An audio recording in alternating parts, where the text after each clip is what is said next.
भारत के इतिहास के केंद्र में तलवारों की टक्कर और योद्धाओं की दहाड़ के बीच एक नाम बाकी सभी से ऊपर उठता है।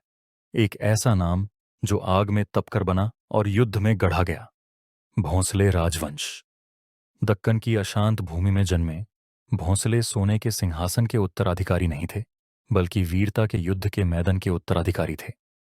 साधारण शुरुआत से वे शक्तिशाली साम्राज्यों के खिलाफ उठ खड़े हुए, न केवल तलवारों का इस्तेमाल करते हुए, बल्कि एक अटूट भावना के साथ। यह उन योद्धाओं की गाथा है जिन्होंने भाग्य को चुनौती दी, उन राजाओं की जिन्होंने विरासत का निर्माण किया, और उन लोगों की जिन्होंने इतिहास को ही आकार दिया। भोंसले राजवंश लचीलापन, सम्मान और अडिग शक्ति का एक साम्राज्य। छत्रपति शिवाजी महाराज के दादा मालोजी भोसले भोंसले के उत्थान में एक प्रमुख व्यक्ति थे। हालांकि भोंसले नाम के तहत संप्रभु शासन की वास्तविक स्थापना 1674 में शिवाजी के राज्याभिषेक के साथ हुई। राजवंश ने 1674 से 1818 तक मराठा साम्राज्य पर शासन किया और मुगल और दक्कन सल्तनत शक्तियों के खिलाफ प्रमुखता से उभरा। जबकि भोंसले ने मेवाड़ के राजपूत सिसोदिया राजवंश से वंश का दावा किया। ऐतिहासिक अभिलेखों से पता चलता है कि वे खुम्बी पारंपरिक किसानों मराठा मूल के अधिक थे। यहां मराठा शासकों का व्यापक अवलोकन है। छवि विरासत, नेतृत्व और महान योद्धाओं के उदय के विषयों को दृढ़ता से दर्शाती है, जिसे मराठों के साथ जोड़ा जा सकता है। शावक और शेर एक पीढ़ी से दूसरी पीढ़ी तक ताकत, वीरता और जिम्मेदारी के हस्तांतरण का प्रतीक है। इसी तरह मराठा नेतृत्व विकसित हुआ, विशेष रूप से छत्रपति शिवाजी महाराज और उनके उत्तराधिकारियों के अधीन।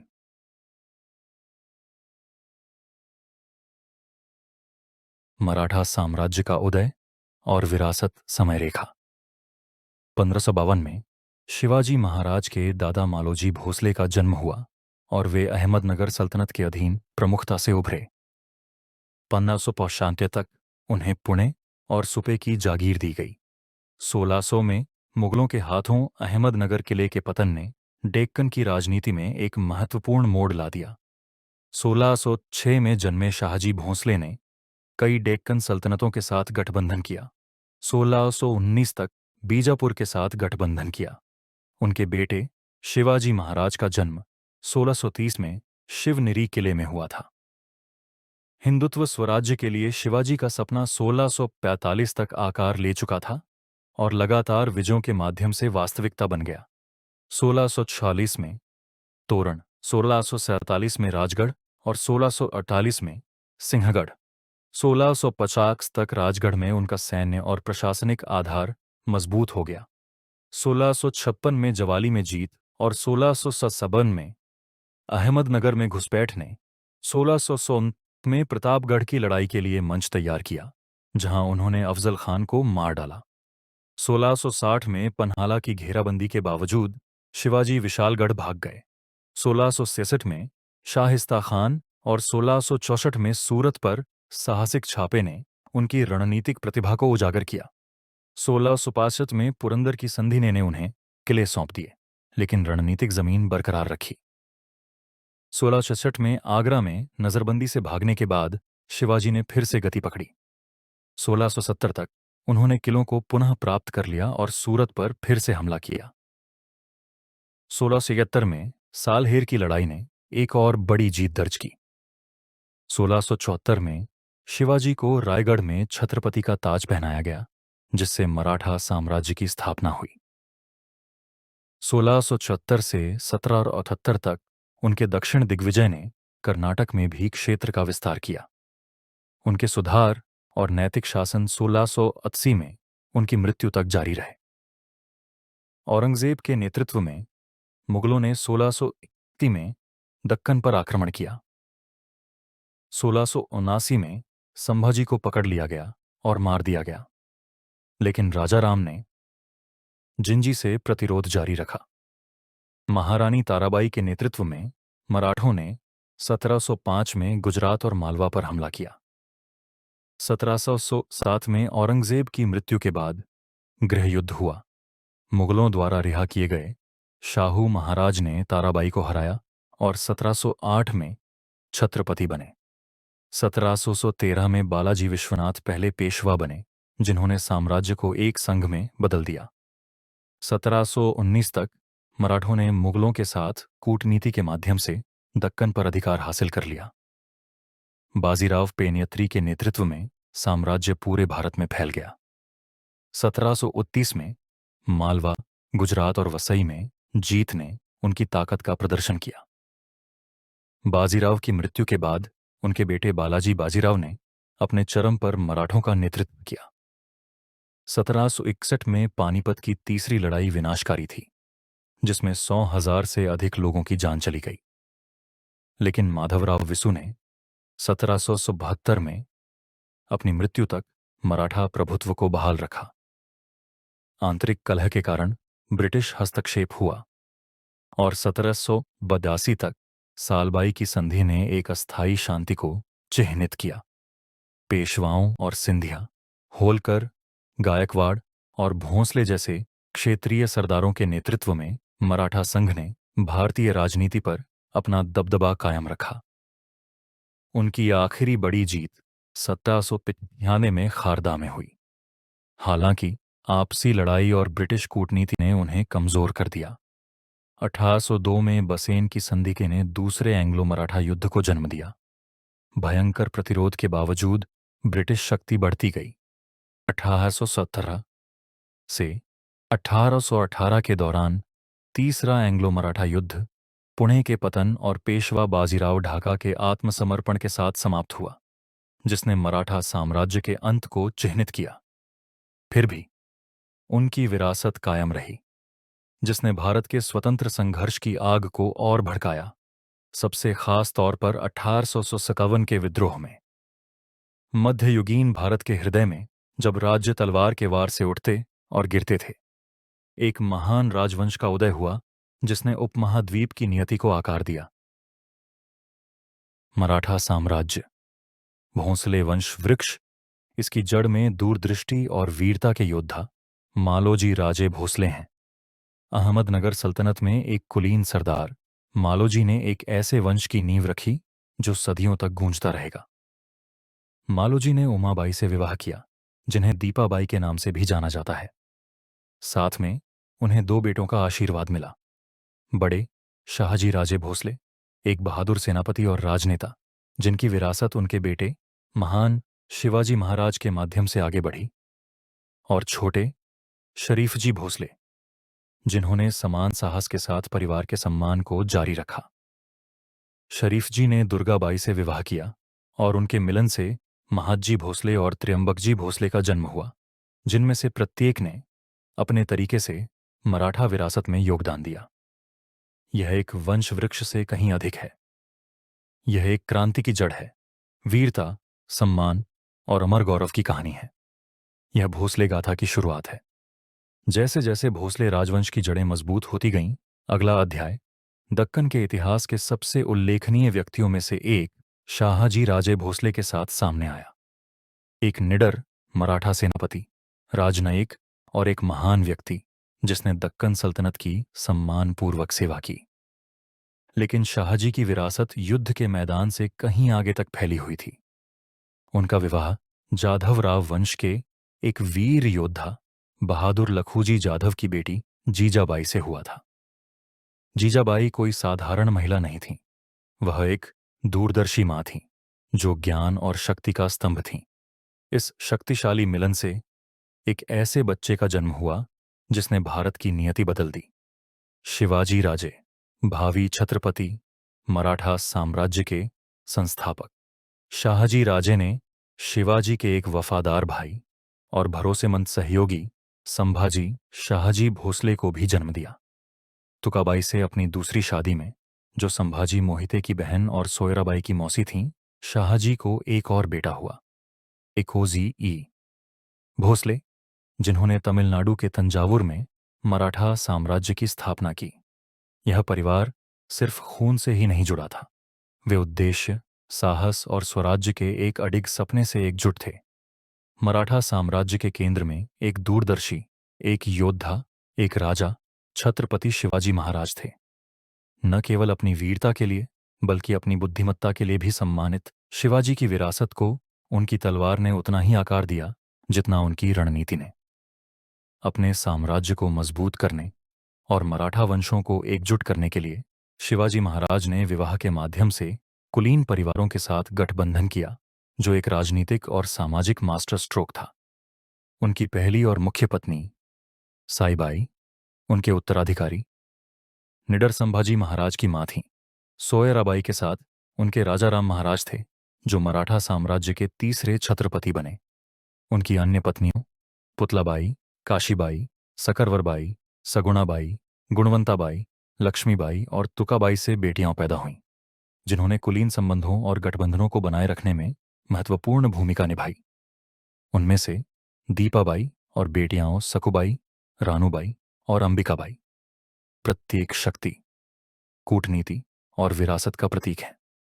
यहां तक कि उनकी रानियों कमलाबाई और राजकुंवरबाई की बेटियों ने भी मराठा शाही वंश के प्रभाव को आगे बढ़ाया। शिवाजी की शादियां कभी भी केवल प्रेम के मिलन नहीं थीं। वे शक्ति के मिलन थे, जो साम्राज्य को मजबूत करने, वफादारी को जोड़ने और एक मजबूत मराठा पहचान बनाने के लिए बनाए गए थे। शक्तिशाली छत्रपति शिवाजी महाराज के बाद मराठा साम्राज्य को उत्तराधिकार, संघर्ष और रणनीति के दौर का सामना करना पड़ा। उनके पुत्र संभाजी महाराज साहस और दृढ़ विश्वास के साथ सिंहासन पर बैठे। येसुबाई के साथ उन्होंने शाहू महाराज और भावरीबाई को जन्म दिया, लेकिन मुगलों द्वारा संभाजी के दुखद कब्जे और निष्पादन ने साम्राज्य पर छाया डाल दी।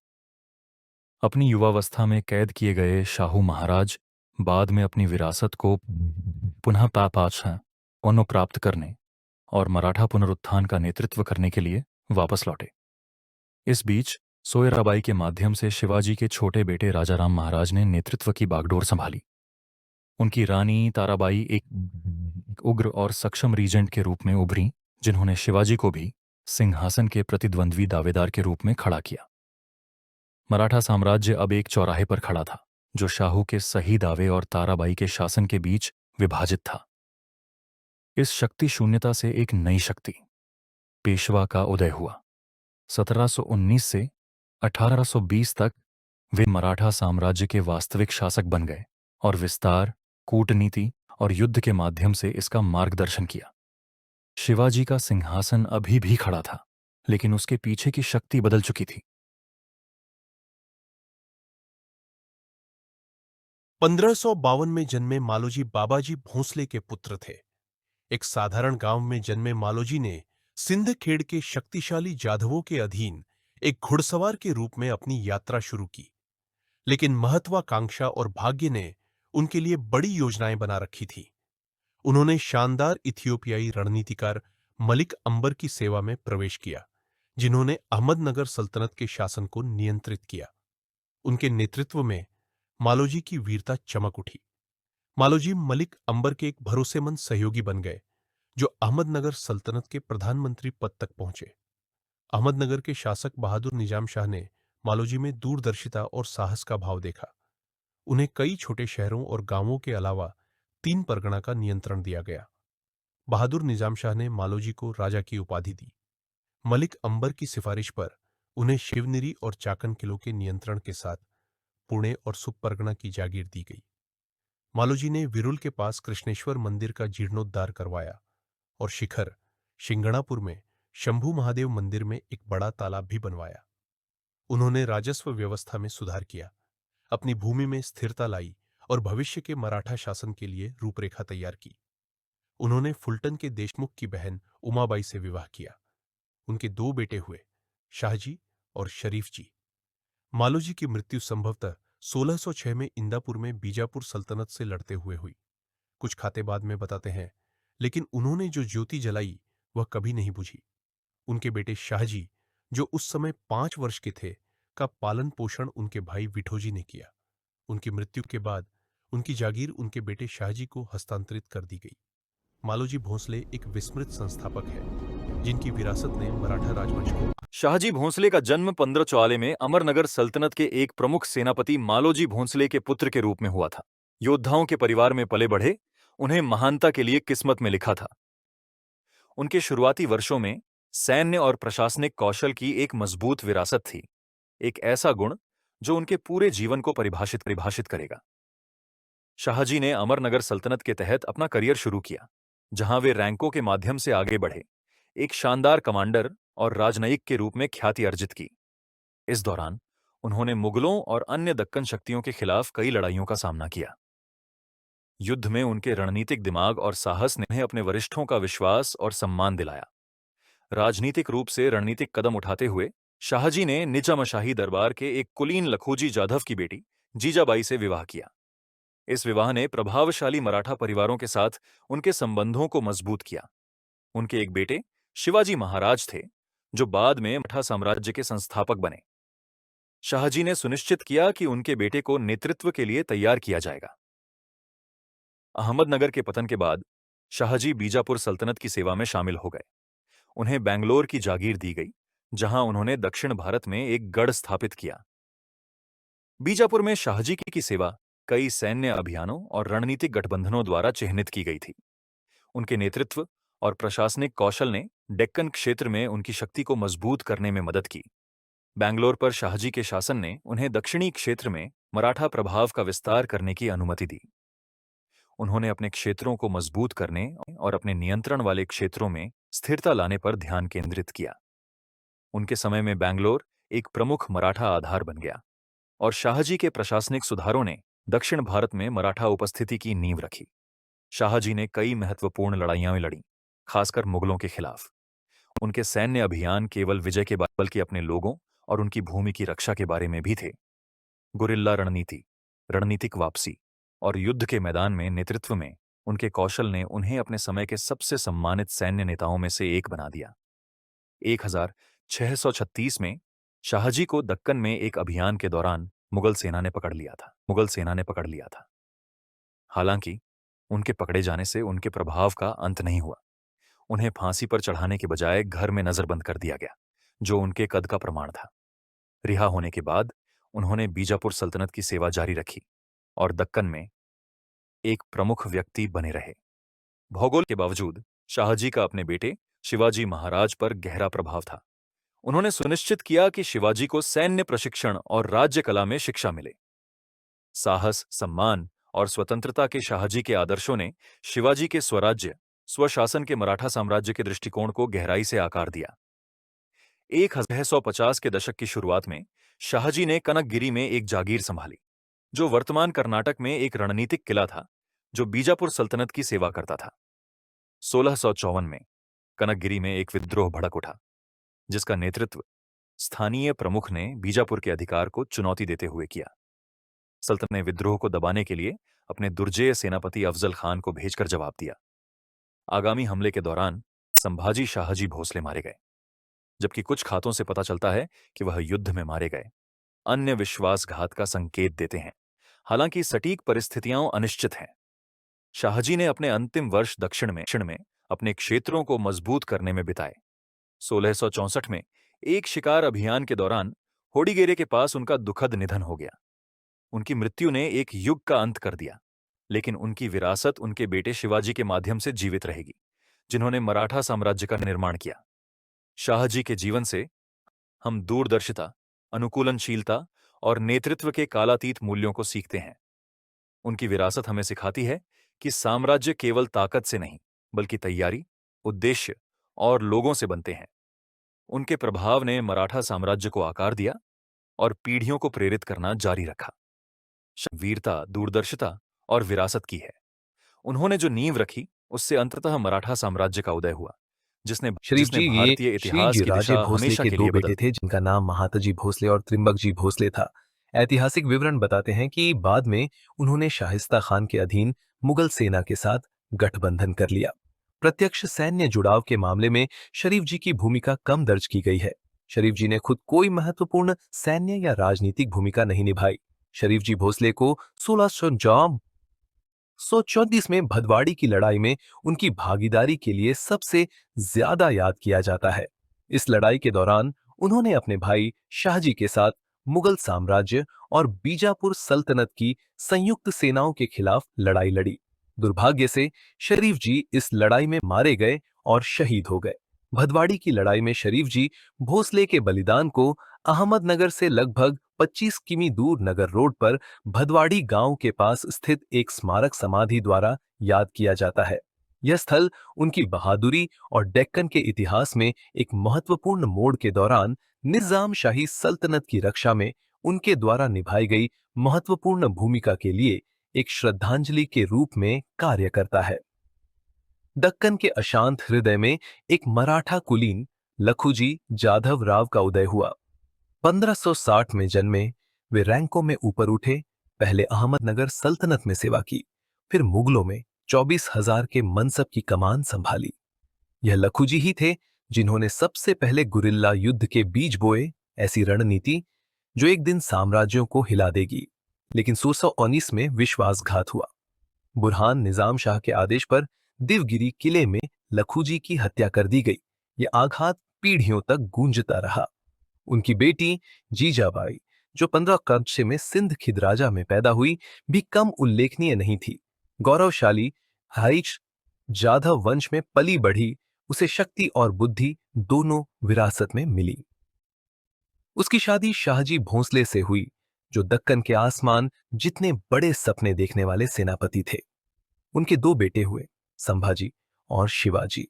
संभाजी युद्ध में मारे गए, लेकिन शिवाजी जीजाबाई के हाथों से गढ़े गए और फिर से उठ खड़े हुए। पुणे में वे मां और गुरु दोनों बन गई। उन्होंने उन्हें राम और वीरता, धर्म और स्वराज्य के सपने की कहानियां सुनाई। उन्होंने उन्हें विदेशी शासन की क्रूरता को समझना और स्वशासन में विश्वास करना सिखाया। जब उन्होंने किले, दिल और इतिहास जीते, तो वे हमेशा उनके पीछे खड़ी रहीं। 1676 में शिवाजी को छत्रपति का ताज पहनाया गया। कुछ ही दिनों बाद उनका निधन हो गया। उनका मिशन पूरा हो गया, उनकी विरासत अमर हो गई। 1632 में जन्मे शिवाजी छत्रपति शिवाजी महाराज के छोटे सौतेले भाई थे। उन्होंने तंजावुर, आधुनिक तमिलनाडु में मराठा शासन की स्थापना की और जूनियर भोंसले शाखा के प्रमुख बने। 1855 तक शासन किया। एकाजी बीजापुर सेवा में एक कमांडर शाहजी के बेटे थे और उन्हें बेंगलुरु और तंजावुर विरासत में मिले। 1659